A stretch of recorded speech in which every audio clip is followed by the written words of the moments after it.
ఓం శ్రీ గురుభ్యో నమ. భగవద్భక్తులందరికీ విశ్వవసునామ సంవత్సర శుభాకాంక్షలు. ఈరోజు ఆషాఢ బహుళ చతుర్దశి, దీనినే మాస శివరాత్రి అంటారు. ఇంకా ఈనాటి నక్షత్రము ఆర్ద్ర నక్షత్రము. ఇది లింగోద్భవ కాలంలోని నక్షత్రము, శివుని ఆవిర్భావ నక్షత్రము. ఈరోజు ఎవరైతే విశేషంగా పరమేశ్వరుని అర్చిస్తారో పూజిస్తారో వారికి సకల శుభాలు కలుగుతాయి.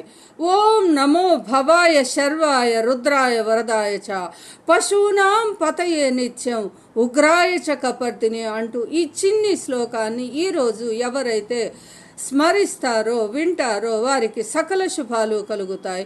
ఇంకా ప్రతిరోజులాగే ఈరోజు సౌందర్య లహరిలోని ఒక అద్భుతమైన శ్లోకరత్నము, ఈ శ్లోకరత్నమును మనం ఇప్పుడు పారాయణం చేసుకుందాము.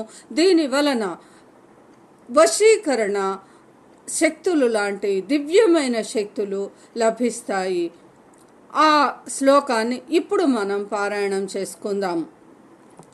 తను ఛాయాభిస్తే తరుణ తరణి శ్రీ సరణిభిః దివం సర్వముర్వీ అరుణిమనిమగ్నాం స్మరతి యః భవత్యస్య త్రస్యాత్ వనహరిణశాలీననయనా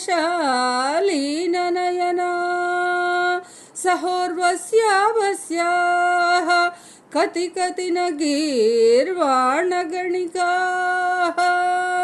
అమ్మా ఆదిశక్తి జగజ్జనని, నీ యొక్క బాలభాస్కరుడు లేత సూర్యుని వంటి మెరుపుతోటి బంగారు వర్ణముతోటి ఉన్న నీ దేహకాంతితో ఎర్రబడినటువంటి ఈ భూమి ఆకాశాలను సమస్త ప్రపంచాన్ని ఎవరైతే ధ్యానిస్తున్నారో అలాంటి వారికి లేడి కన్నుల్లాంటి కన్నులు గల ఊర్వశి మొదలైన అప్సరసులు కూడా వశమవుతారు అని ఈ యొక్క శ్లోకము తాత్పర్యము. ఈ శ్లోకాన్ని ఎవరైతే చదువుతారో వారికి ప్రపంచమంతా వశ్యమవుతుందని దీని భావము. ఇక మహర్షులు దేవతలు అందరూ కూడా అమ్మవారిని ఈ రకంగా స్తోత్రం చేస్తున్నారు. అంబ పరమేశ్వరి అఖిలాండేశ్వరి ఆది పరాశక్తి పాలయ మాం, శ్రీ భువనేశ్వరి రాజరాజేశ్వరి ఆనంద రూపిణి పాలయ మాం.